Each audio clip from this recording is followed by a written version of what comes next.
नाज़रीन, यूक्रेन के वज़ीर ख़ारजा दमिश्क पहुंच गए हैं। अब तक का एक और बहुत अहम तरीन दौरा यूक्रेनी वज़ीर ख़ारजा कई सालों के बाद, डेकेड के बाद जो है वो दमिश्क पहुंचे हैं और दमिश्क पहुंचकर यूक्रेन की जानिब से बहुत बड़ी ऑफर्स दी गई हैं दमिश्क को, और कहा गया है कि अगर शाम इस बात के ऊपर एग्री हो जाता है, वो रूस को यहाँ से निकाल देता है, तो फिर सब कुछ दे दिया जाएगा, जो भी दमिश्क मांगेगा उसको दे दिया जाएगा। और दमिश्क के अंदर खड़े होकर यूक्रेन के जो वज़ीर ख़ारजा हैं, उन्होंने बड़े तकब्बुराना अंदाज के अंदर रूस को बेदखल करने की बात की है। तो शाम में नाज़रीन आलमी ताकतों का जो खेल है और जो पपेट अथॉरिटीज़ हैं वो सारी खुलकर सामने आ रही हैं, और शाम के मफादात को और लोगों के तहफ़्फ़ुज़ को, शाम के लोगों की सिक्योरिटी को, जो आलमी ताकतों का खेल है उसकी नज़र इस वक्त किया जा रहा है। दूसरी तरफ नाज़रीन, गजा में 6 मजीद इजरायली फौजियों के निशाना बनने की इतलात आ रही हैं। एक एक इजरायली फौजी जो मर रहा है, जो जख्मी हो रहा है, वो एक एक इजरायली फौजी की हलाकत जो है वो मजीद प्रेशर इजराइल के अंदर क्रिएट कर रही है, क्योंकि 16 महीनों के बाद भी इजराइल का जानी नुकसान नहीं रुका है। तो एक एक ताबूत जो इजराइल में वापस जा रहा है वो उस प्रेशर को और बिल्डअप यहाँ पर करता चला जा रहा है। एक और रिपोर्ट नाज़रीन सामने आई है कि हमास के पास हैकिंग कैपेबिलिटी भी है। गजा के अंदर बैठकर हमास इजराइल का जो जदीद तरीन सिस्टम है उसको किस तरह से हैक कर रही है, किस तरह वहां से डाटा निकाल रही है।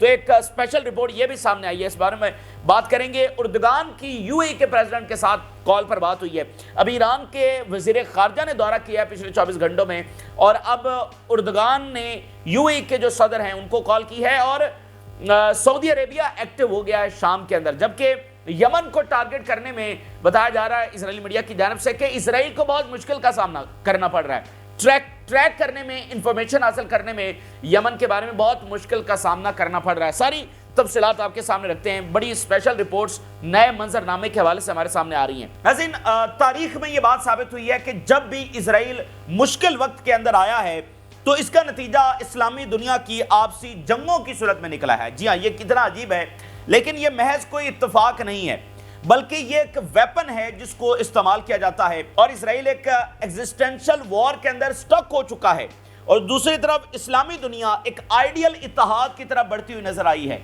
दहाइयों के जो झगड़े थे वो खत्म होते हुए नजर आए हैं। ऐसे ऐसे झगड़े जो शायद खत्म होते कभी नजर भी नहीं आते थे, वो भी खत्म होते हुए नजर आए हैं। चाहे वो ईरान मिस्र हो, चाहे वो ईरान टर्की हो, बाकी मालिक हो, ईरान और बहरीन हो, बाकी और बहुत सारे मालिक। तो ये बात किसी तौर पर इजराइल को कबूल नहीं हो सकती थी कि इधर इस्लामी दुनिया का राइज हो रहा है, इत्तेहाद हो रहा है, और इजराइल गिरता चला जा रहा है, उसकी डोमिनेंस चैलेंज हो रही है, वो एग्जिस्टेंशियल वॉर के अंदर स्टक हो चुका है। ऐसी इक्वेशन को इजराइल किस तौर पर कबूल कर सकता था? तो नाज़रीन, इस वक्त जो रिपोर्ट सामने आ रही हैं, इस्लामी दुनिया के लिए बहुत डेंजरस वक्त आने जा रहा है और बहुत बड़ा इम्तिहान आने जा रहा है। रिपोर्ट्स नाज़रीन जो सामने आ रही हैं कि इजराइल की स्ट्रेटजी इस वक्त ये बताई जा रही है कि मुख्तलिफ जंगें छिड़वाई जाएं, इनकी आपसी, इस्लामी दुनिया की आपसी जो मुख्तलिफ जंगें हैं वो इस वक्त छेड़ी जाएं। इससे क्या होगा कि तवज्जो हटेगी। आपने शाम की सूरत में देखा किस तरह सारी तवज्जो उधर चली गई, और जो एक प्रेशर है इजराइल के ऊपर वो कम होगा, जो इत्तेहाद का जोर है वो भी पूरी तरह से टूट जाएगा। तो ये एक शिकार से, एक तीर से कई शिकार होंगे। जो जो एक एक जंग छिड़ेगी, इससे बहुत फायदा इजराइल को होता चला जाएगा। इसलिए नाज़रीन, आने वाले जो दिन हैं उसके अंदर आप देखेंगे कि इस्लामी दुनिया को बहुत सारे चैलेंजेस का सामना करना पड़ेगा। आप देखेंगे कि यहाँ कोई अंदरूनी कोल्ड वॉर छिड़ जाएगी। आप देखेंगे कि जो इख्तलाफात हैं वो शदीद हो सकते हैं, और ये बात ज़हन में रखें, अब ऐसे हालात पैदा करने की कोशिश की जा रही है कि आपसी जो डायरेक्ट वॉर्स हैं, मतलब डायरेक्ट जंग, वो भी हो सकती है। ये भी पूरी कोशिश की जा रही है, और चाहे ये जंग 5 दिन ही की क्यों ना हो, जरूरी नहीं कि ये कोई लंबी जंग हो। ये 5, जैसे अरब इजराइल वॉर 6 दिन की एक थी, बाकी भी इसी तरह 5, 6, 10 दिन की जंगें होती है। तो इस तरह की कोई भी जंग हो सकती है। 5-7 दिन की कोई छोटी सी जंग भी हो सकती है, जो कि जाहिर बात है फुल स्केल होगी। तो ये 5-6 दिन की जंग भी अपने साथ महीनों की डिबेट लेकर आएगी और सालों का इंपैक्ट लेकर आएगी। तो इसलिए वो जंग 5-6 दिन की चाहे क्यों ना हो, इजराइल को वो बहुत रिलीफ देगी। इस वक्त लॉबीज नाज़रीन पूरी तरह से एक्टिव हो चुकी हैं, और वो इग्नाइट कर रही हैं जो एग्जिस्टिंग इश्यूज हैं। यानी मिसाल के तौर पे 2 मुल्कों का आपस में कोई इशू है, उसको बाकी सब मिलकर ठंडा करने की कोशिश कर रहे हैं। रूस है, चीन है, इस्लामी मुल्क है, वो उसको दबाने की कोशिश कर रहे हैं, ठंडा करने के मुज़ाकरात चल रहे हैं। इशूज़ तो हर मुल्क के नेबरिंग कंट्रीज़ के कितने इशूज़ होते हैं, बॉर्डर इशू है, कोई इकोनॉमिक का मामला है, कोई दूसरा है, इशूज़ तो हर जगह होते हैं, लेकिन फिर उनको डायलॉग के जरिए हल किया जाता है। लेकिन यहाँ पर क्या किया जा रहा है, यहाँ पर उन एग्जिस्टिंग जो इश्यूज हैं उनको इग्नाइट करने की कोशिश की जा रही है, उस चिंगारी को शोला बनाने की कोशिश की जा रही है, हवा देने की जो है वो कोशिश की जा रही है।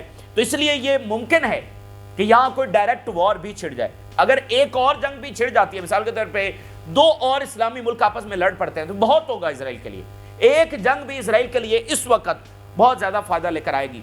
और जाहिरी तौर पर हम सबको यही लगेगा कि ये तो आपसी मामला, देखो ये तो मामला जो है वो कई सालों से इनके दरमियान चल रहा था, अब वो फाइनली जंग की सूरत इख्तियार कर गया है।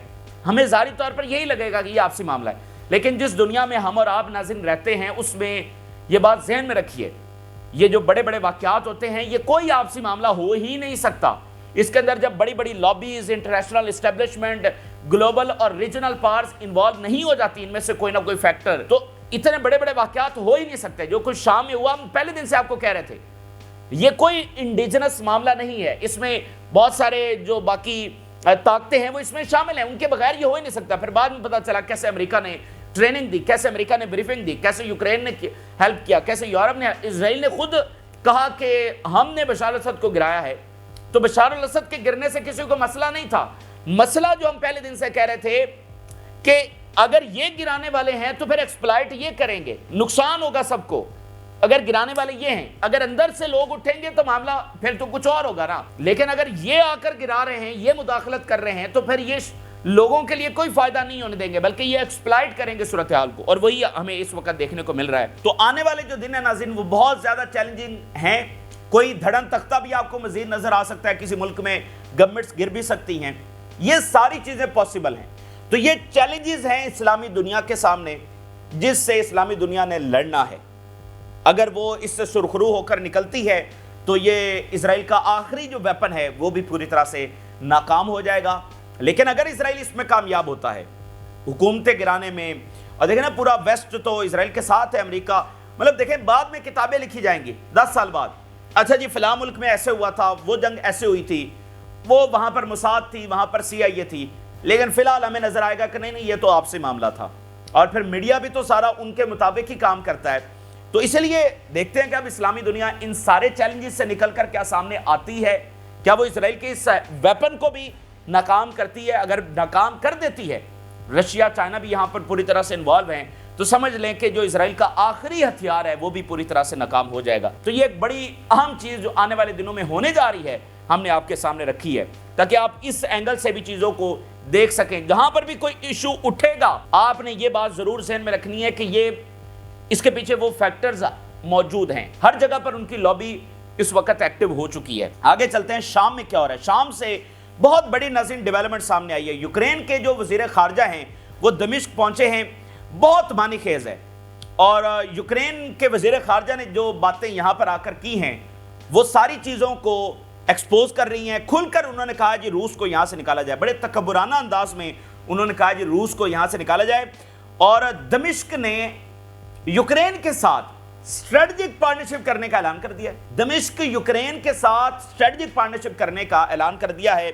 और जो है ना, यूक्रेन पूरी तरह से उनके जो इलीट यूनिट्स हैं वो इन ग्रुप्स को ट्रेनिंग देते रहे हैं। जरा यूक्रेनी फॉरेन मिनिस्टर का तकब्बुराना अंदाज के अंदर बयान देखिए दमिश्क में खड़े होकर, if you can expel the Russians from your lands you will be ensure your security and the security of neighbouring countries. अगर तुम रशिया को निकाल देते हो, बेदखल करते हो, एक्सपेल करते हो, तकब्बुराना अल्फाज है ना, एक्सपेल, धक्के देकर निकालो इन रशियंस को। ये समझ लें हमारी जुबान में यही उन्होंने कहा कि इन रशियंस को धक्के देकर यहां से निकालो, एक्सपेल करो इनको, और उसके बदले में तुम्हें हर चीज मिलेगी, तुम्हें सिक्योरिटी भी मिलेगी, तुम्हें बाकी चीजें भी, हर चीज तुम्हारे लिए अवेलेबल होगी। और दमिश्क कह रहा है, सीरिया के जो फॉरेन मिनिस्टर हैं, सीरिया के जो फॉरेन मिनिस्टर हैं, इनका आपको पता है पहला बयान क्या सामने आया? पहला इनका बयान ये सामने आया कि हम इजराइल के साथ दोस्ती करेंगे, और दूसरा इनका बयान ईरान के खिलाफ आया। ठीक है, ये सीरिया के नए फॉरेन मिनिस्टर हैं। पहला बयान इजराइल के साथ दोस्ती, दूसरा बयान जो है वो ईरान के खिलाफ आया। और अब ये क्या कह रहे हैं? There will be a strategic partnership between us and Ukraine on the political, economic and social levels, political, economic and social level के ऊपर strategic partnership जो है वो यूक्रेन के साथ सीरिया करने जा रहा है। अब जरा नाज़रीन इस बात को गौर से देखिए कि एक रिजीम नाज़रीन गिरी, एक रिजीम शाम में थी वो गिरा दी गई, नई रिजीम आ गई है। अब कई साल यहां पर जंग चलती रही है, तो नई रिजीम को क्या करना चाहिए? कंस्ट्रक्शन के ऊपर फोकस करना चाहिए, प्रॉस्पेरिटी के ऊपर फोकस करना चाहिए, बेहतरी के ऊपर, डेवलपमेंट्स के ऊपर काम करना चाहिए। लेकिन ये बात कितनी अजीब सी है कि वो अमन अमान को यकीनी नहीं बना रहे, इजराइल के खिलाफ चीजों को कन्फ्रंट नहीं कर रहे, बल्कि क्या डिबेट हो रही है जी, रूस को निकालो। क्योंकि नाज़रीन जो कुछ यहां पर हुआ है वो असल में रूस को निकालने ही के लिए हुआ है। जो रियल गेम थी वो शाम के लोगों के लिए नहीं थी, वो क्या थी? रूस को निकालने और रेजिस्टेंस को कमजोर करने के लिए। अब आप दूसरी बात इसमें देखें, ये कितना अजीब आपको लगता है कि एक मुल्क है जिसमें 2011 से जंग चल रही है और भयानक तरीन जंग हुई है, खाना जंगी, ठीक है, कितनी तबाही शाम के अंदर मची है, कितने ग्रुप्स थे, दाइश थी और अल-कायदा और फला फला। ये जो बाहर से ताकतें आ रही हैं, इनको तो आकर ये कहना चाहिए कि हम आपकी डेवलपमेंट में आपके हिस्सेदार हैं, लोगों को रिलीफ देने के लिए कोई इकोनॉमिक पैकेज, कोई सैंक्शंस को कम करने के लिए, कोई फूड देने के लिए, भाई इस तरह की बातें होनी चाहिए ना। भाई एक मुल्क है वो 2011 से आज 9 और 5 तकरीबन 14 साल उसको हो गए हैं, एक भयानक तरीन जंग के अंदर है। मिलियंस ऑफ सीरियंस जो है वो रेफ्यूजी बने हुए हैं, शहर के शहर तबाह हो चुके हैं। तो जो बाहर से आ रहा है उनको तो चाहिए कि रिलीफ देने की कोई बात करे, और वो क्या आकर कह रहे हैं रूस को निकालो। ये कितना मुज़हिका खेज है। इसका मतलब उनको शाम के लोगों की कोई परवाह नहीं है जो 14 साल से हालत जंग के अंदर है, और आकर वो क्या कह रहे हैं? रूस को निकालो। ओ भाई रूस को क्यों निकाला जाए? अगर रूस को निकालना है तो अमेरिका को भी निकाला जाए, बाकी सबको भी निकाला जाए। फिर तो ये बात होनी चाहिए कि जनाब सारी जो पार्स हैं वो यहां से चली जाएं और सीरिया की स्टेबिलिटी हो, यूनिटी, और ये आगे बढ़े। चलो ये बात समझ में आती। जो आ रहा है जी रूस को निकालो, जो आ रहा है जी रूस को निकालो। रूस को क्यों निकालो? क्योंकि रूस इनके वर्ल्ड ऑर्डर के लिए इस वक्त सबसे बड़ा खतरा बन चुका है, ठीक है, वो इनके वर्ल्ड ऑर्डर के लिए सबसे बड़ा खतरा बन चुका है। तो इसीलिए इन बातों को समझना जरूरी है कि यहां पर क्या ग्रेट गेम जारी है। वो लोगों के फायदे की बात नहीं कर रहे, वो शाम को डिवाइड करने की, इसको मजीद जंगों में धकेलने की और रूस को निकालने की। और रूस निकलेगा तो खुद इस्लामी दुनिया नुकसान उठाएगी। जैसे मैंने पहले एक वीडियो में मिसाल दी कि पिछली सदी के अंदर पूरी इस्लामी दुनिया ने मिलकर अमेरिका का साथ दिया, नेटो का साथ दिया सोवियत यूनियन को हराने में, और बाद में वो सारी इस्लामी दुनिया अमेरिका ही की गुलाम बनकर रह गई, उनके पास मुतबादिल पावर भी नहीं बची। तो आज भी अगर इस्लामी दुनिया ये गलती करती है तो फिर इसका नुकसान होगा। और कल जो दमिश्क ने स्टेटमेंट जारी की, खुद अल जुलानी ने स्टेटमेंट जारी की कि हमारे स्ट्रेटेजिक ताल्लुकात होंगे रशिया के साथ। हमने कहा बहुत जबरदस्त पॉलिसी है और यही अक्लमंदाना फैसला है, इसी के मुताबिक चीजें आगे बढ़नी चाहिए। लेकिन आपको अच्छे तरीके से याद होगा, हमने आपको कहा कि हम इस बात को भी हतमी नहीं मानते। हम ये समझते हैं कि पॉलिसी यही होनी चाहिए, अच्छा बयान है, लेकिन हम इसको हतमी नहीं मानते। उसकी बुनियादी वजह यह है कि जो अथॉरिटीज आपके सामने नजर आ रही हैं ये हतमी नहीं है। अभी तो यहां खेल शुरू हुआ है। कल यहां पर कौन होगा, रूल कौन करेगा, यूरोप, अमेरिका, नेटो, यूक्रेन, ये अपनी कितनी बात मनवाने में कामयाब हो जाते हैं। और कल को जुलानी कैसे बिहेव करता है, वो एक मिस्टीरियस सी शख्सियत है। वो आप अंदाजा करें, जिस दिन फॉल ऑफ दमास्कस हुआ है उस दिन जो उसने प्रेस कॉन्फ्रेंस की है, उस दिन उसका ड्रेस देखें, और फिर अचानक से वो पेंट कोट पहनकर जो है वो आ गया है, और CNN के ऊपर इंटरव्यूज और BBC के ऊपर इंटरव्यूज। तो खुदा जाने के बैकग्राउंड में क्या चल रहा है। एक बंदा जिसका एक बैकग्राउंड है, वो अलकायदा से आया है, वो दाइश से आया है, और वो खास उसकी ड्रेसिंग और जिस तरह से होता है, अब वो अचानक से पेंट कोट पहनकर टाई शाई लगा के आ गया है। तो भाई वो बंदा भी तो मिस्टीरियस है ना। अब वो कल को कैसे बिहेव करता है, यह भी मुमकिन है वो अमेरिका को भी डॉज कर दे, इजराइल को भी डॉज कर दे, टर्की को भी डॉज कर दे और कहे कि मैं तो शाम के लोगों के लिए काम करूंगा। लेकिन यह भी मुमकिन है, जैसे फिलहाल उन्होंने खामोशी इख्तियार की हुई है और एक सहूलतकारी नजर आ रही है इजराइल के लिए, यह भी पॉसिबल है कि इसी तरह का मामला आगे कंटिन्यू रहे। तो इसलिए हतमी अभी कुछ भी नहीं है। सो दमिश्क की जो भी अभी पॉलिसी अनाउंस हो रही है वो इसको हम हतमी नहीं समझते हैं। अभी कौन रूल करेगा, वो कह रहे हैं 3 साल बाद कॉन्स्टिट्यूशन बनेगा, 4 साल बाद इलेक्शंस होंगे, तो ये अभी कुछ भी कहना। और फिर ट्रंप जब आएगा क्या होगा, यूक्रेन की जंग क्या आलमी जंग में तब्दील हो जाएगी। तो इसलिए जो भी ये बातें इस वक्त सामने आ रही हैं ये फाइनलाइज नहीं है। असल बात जो होना बाकी है वो तो ये है कि इजराइल को कन्फ्रंट कौन करेगा।